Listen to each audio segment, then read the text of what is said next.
So could the member please at least make a pretend effort Point to of order, link Chair. his Point of order, questions to Chair. pharmaceutical sovereignty? More Canadians have died from opioid overdose in the last few years than died in the entirety of World War II. I think this goes directly Let's to do our a study on sovereignty. that then.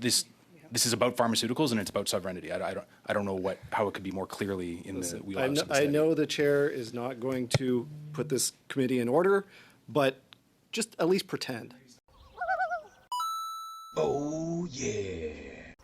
In Canadian federal politics, the Canucks are represented by two separate yet unequal groups: the globalists who sold out and the opposition trying to salvage a country. These are their stories. Thank you, everyone, for coming to committee today. Really interesting testimony. Mr. Watson, I hope you understand the conservative line of questioning to be in good faith, and I hope you've been reassured prior to coming that you benefit from parliamentary privilege while you're here, that nothing you say at this table can be held against you or your company in a court or any other proceeding. Have you been briefed that way? No, but I appreciate your comment. Okay. Point of order, Chair. Point of order, Chair. Sorry. Could the clerk confirm to the witnesses here that they benefit from parliamentary privilege, and could they brief future witnesses at the committee about the benefits thereof?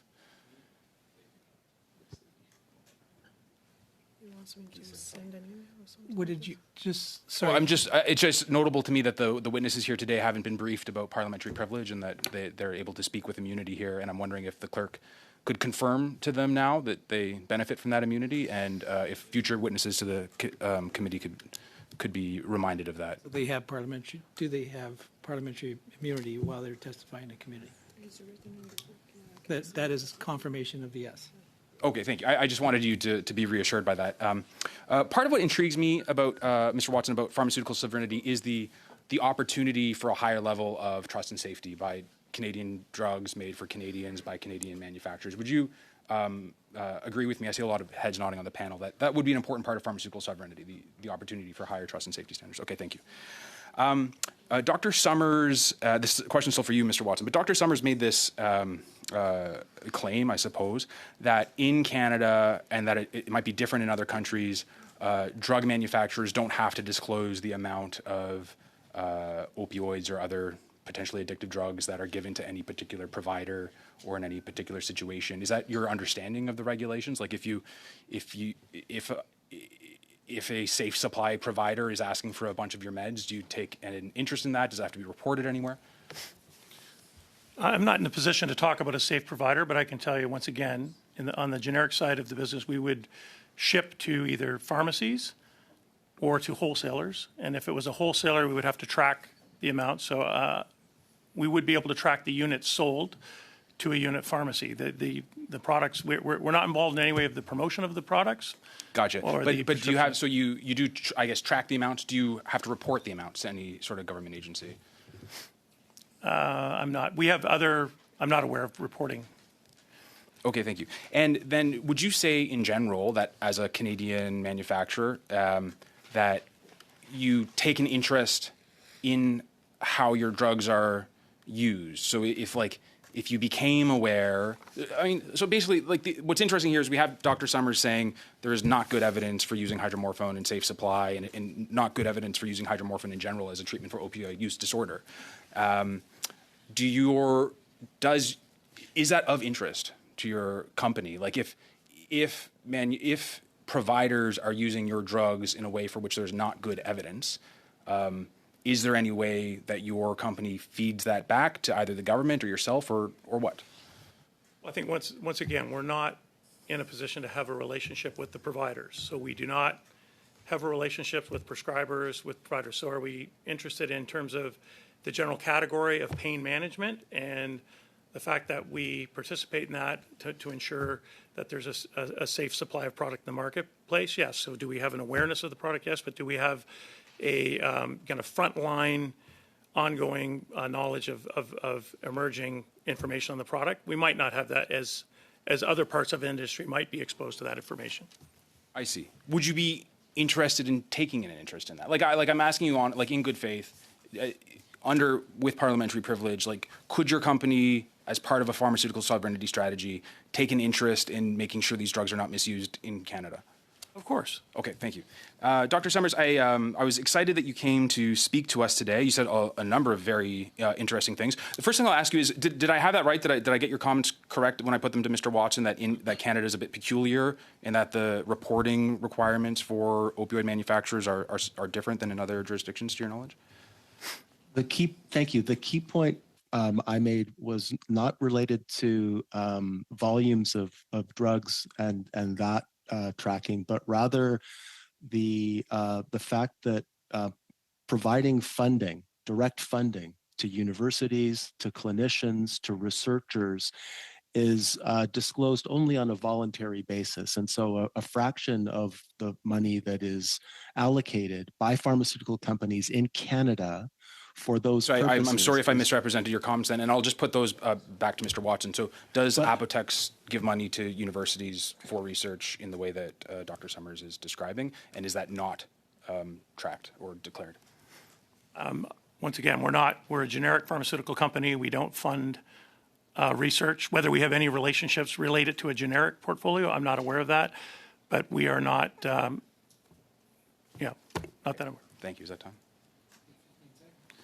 Dr. Summers, I read in the news about you being ordered to destroy your research data by the BC government. Is that true? And is that even legal for them to ask you that? It's an extraordinary step, and yes, that was correct. We had some over 20 years of research data collected over pharmaceutical trials, randomized trials, other studies involving addiction drug treatment court, a whole variety of interventions designed with collaborators around the world.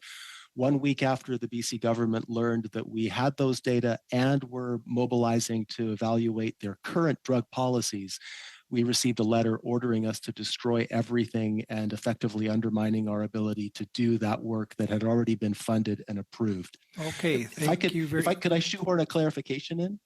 I wanted to address that my understanding, I had to think about this term sovereignty before appearing here today. My understanding is that the committee's interest is both in the meaning of the term sovereignty as it relates to internal autonomy and agency, as well as security of freedom from external actors and threats, and that meaning of sovereignty. And from my perspective, knowing that Canada is... If you want to, sorry about that, we do have time limitations here.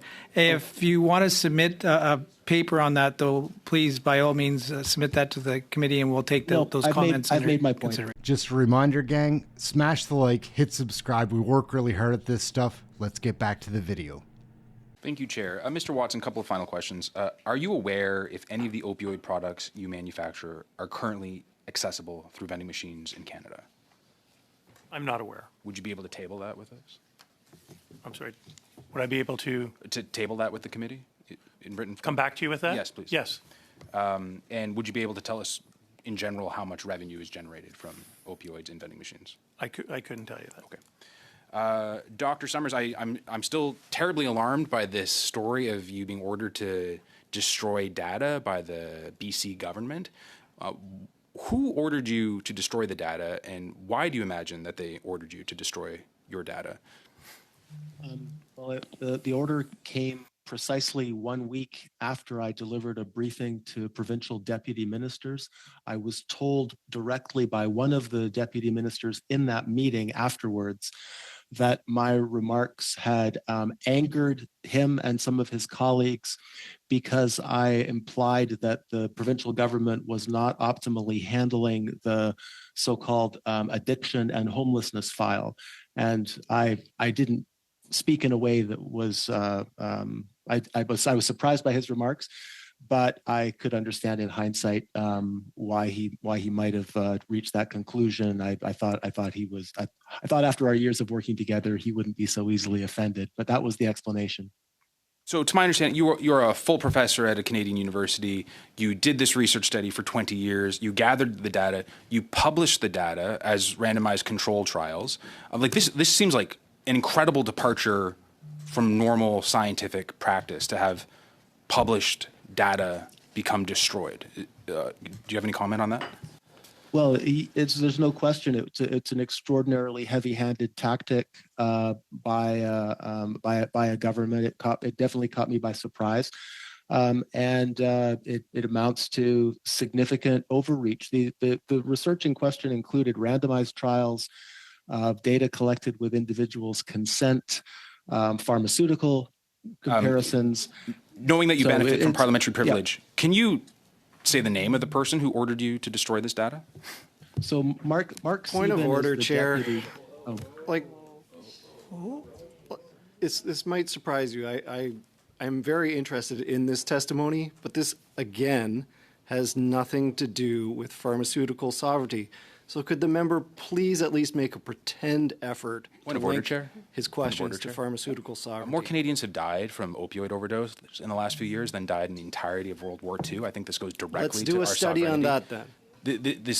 This is about pharmaceuticals and it's about sovereignty. I don't know how it could be more clearly in the wheelhouse of the I study. know the chair is not going to put this committee in order, but just at least pretend. Are you able to say the name of the person who? Oh, I mean, you benefiting from parliamentary privilege. Could you please say the name of the person who ordered you to destroy the data? Yes, the letter was signed by an executive director named Lee Greiner, Leigh, and her supervisor who called me was Deputy Mark Sieben. I think these matters actually are directly related to sovereignty in the sense of us Canadians being able to exercise due control over the ways that pharmaceuticals are dispensed and knowledge about their effectiveness. On the one hand, that's internal, and secondly, the points I raised about financial disclosures or the absence of a need to disclose funding that's provided to clinicians, universities, and others is a distorting influence that to me signifies an external threat to Canada's sovereignty. Yeah, may I say that I absolutely agree with you that if multinational pharmaceutical companies are using big bags of cash to determine British Columbia's anti-scientific policies on this file, then that absolutely speaks to our sovereignty. So thank you for your bravery in speaking with us about it now.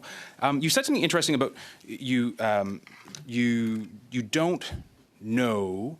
You don't believe there's evidence for the Pharma First strategy that has been employed nationally. And I just wanted to ask, do you include non-opioid pharmaceuticals like gabapentin for alcohol use disorder or buprenorphine like Sublocade for opioid use disorder, alcohol and opioid, in that assessment, or are you speaking mainly of opioids?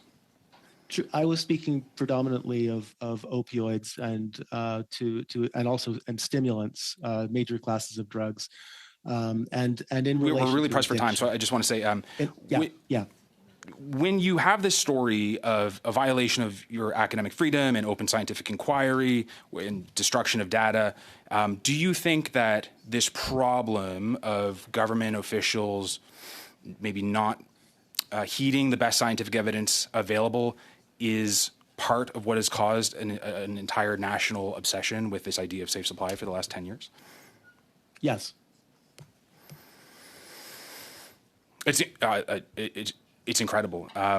So what... Part of the confidence of my answer is that prior to the past decade, there was a much more well-rounded base of evidence informing direction in the field of addiction, informing policies in the field of addiction. And I'm old enough, my career is long enough that I've lived through more decades of openness and more purposeful forward innovation in Canada than the last decade represents. It's been slightly surreal. Okay, and Dr. Summers, is when you give that short answer, yes, about what you see nationally, what have you observed from the federal government in terms of maybe not heeding the best scientific evidence? Very briefly. Belated steps back. So a belated step not to renew the safe supply pilot programs last year, a belated step not to renew the decriminalization so-called experiment in BC, but no statements regarding what we're going to be doing instead. Okay. All right. Thanks for watching, gang. Smash the like, hit subscribe. Catch you in the next video. Cheers for now.